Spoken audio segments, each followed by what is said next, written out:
कभी कभी जो दिखता है वह सच नहीं होता और जो सच है वो अक्सर हमें देर से पता चलता है। आज की कहानी आपको ले जाएगी हिमाचल के पहाड़ों में एक ऐसी हवेली में जहां सन्नाटा सिर्फ बाहर नहीं बल्कि अंदर भी बोलता है। तैयार हो जाइए वापसी के उस सफ़र के लिए जहां हर दरवाज़ा एक डर को खोलता है। अमन दिल्ली की तेज़ रफ्तार ज़िंदगी से थक चुका था। कंप्यूटर स्क्रीन पर आंखें गड़ाए हुए उसे कई महीने बीत चुके थे। ऐसे में जब दादा दादी का खत आया तो वह चौंक गया। बेटा, बहुत दिन हो गए तुम्हें देखे हुए, अब उम्र हो चली है, इस बार छुट्टी में आ जाओ। हवेली अब हमारी नहीं रही, लेकिन हम अब भी वहीं रहते हैं।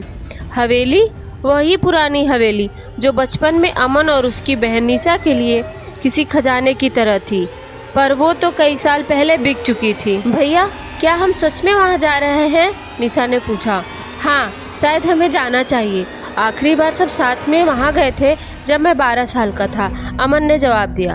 और फिर दोनों भाई बहन निकल पड़े पहाड़ों की ओर, वापसी के उस सफ़र पर जो उन्हें डर और रहस्य की उस दुनिया में ले जाने वाला था जिसका उन्होंने कभी अंदाजा भी नहीं लगाया था।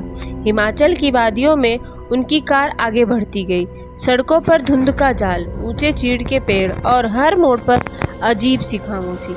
जैसे जैसे वो पहाड़ी के गांव के पास पहुंचे, निशा ने महसूस किया कि उसका फोन काम नहीं कर रहा। जीपीएस गायब, नेटवर्क डाउन और सामने का रास्ता वीरान था। एक मोड़ पर कार का बैलेंस बिगड़ा, लेकिन अमन ने जैसे तैसे कंट्रोल किया। भैया, मुझे ठीक नहीं लग रहा, बस हम पहुंचने ही वाले हैं। और सामने एक झलक दिखाई दी। वो हवेली वैसी ही जैसी यादों में थी, लेकिन अब कहीं ज़्यादा स्याह, कहीं ज़्यादा डरावनी थी। हवेली के दरवाजे पर एक पीला दिया जल रहा था। दरवाज़ा धीरे से खुद ब खुद खुल गया और सामने खड़ी थी दादी। छुरियों से भरा चेहरा, सफ़ेद बाल और एक रहस्यमय मुस्कान। आ गए तुम दोनों, बहुत देर कर दी बेटा। उनकी आवाज़ में एक अजीब कंपन था। अंदर रॉकिंग चेयर पर दादाजी बैठे थे, एकटक दीवार की ओर देखते हुए, एकदम चुप। दादी, आपने हमें बुलाया? हाँ बेटा, इस घर में कुछ अधूरा रह गया था। रात को खाना खाकर सभी सो गए, लेकिन हवेली की लकड़ी की छतें रह रहकर चरमराने लगी। खिड़कियों से हवा नहीं, सन्नाटा अंदर घुसता दिख रहा था। निशा को नींद में अजीब आवाज़ें सुनाई दी। भैया, बाहर कोई है, कोई दीवार पर चल रहा है। अमन उठकर टॉर्च लेकर बाहर निकला।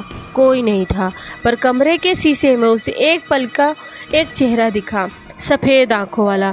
अगली सुबह अमन को स्टडी रूम में एक पुरानी अलमारी मिली। उसमें एक पुरानी फटी डायरी पड़ी थी।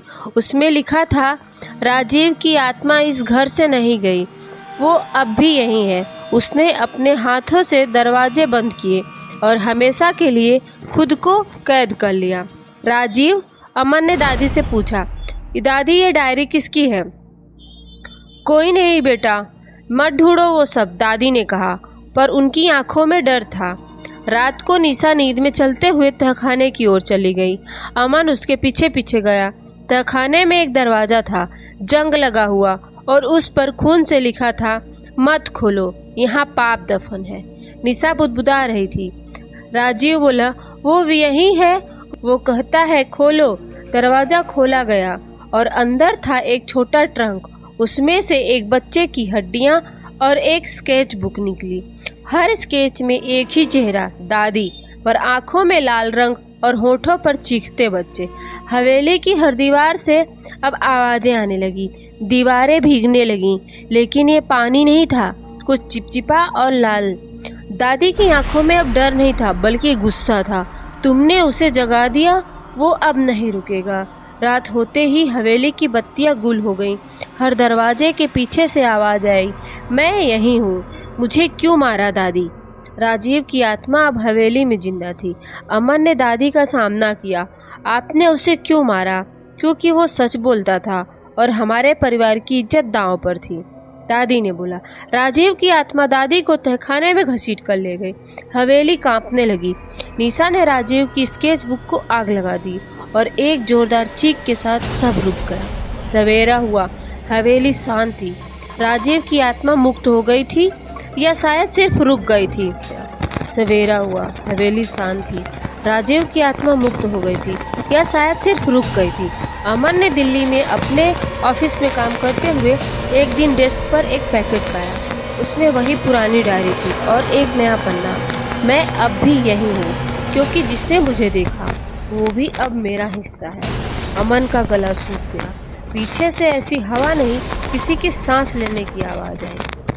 क्या वाकई में आत्माएं वहीं भटकती हैं जहां उन्हें इंसाफ नहीं मिला, या वो रुकती हैं तब तक जब तक हर गुनाहगार उन्हें नहीं मिल जाता है? वापसी सिर्फ एक सफ़र नहीं था, ये थी उस आत्मा की पुकार जो दफन हो गई थी एक सच्चाई के साथ। अगर आपको ये कहानी पसंद आई हो तो लाइक करें और हमारे चैनल भूत FM इंडिया को सब्सक्राइब करें।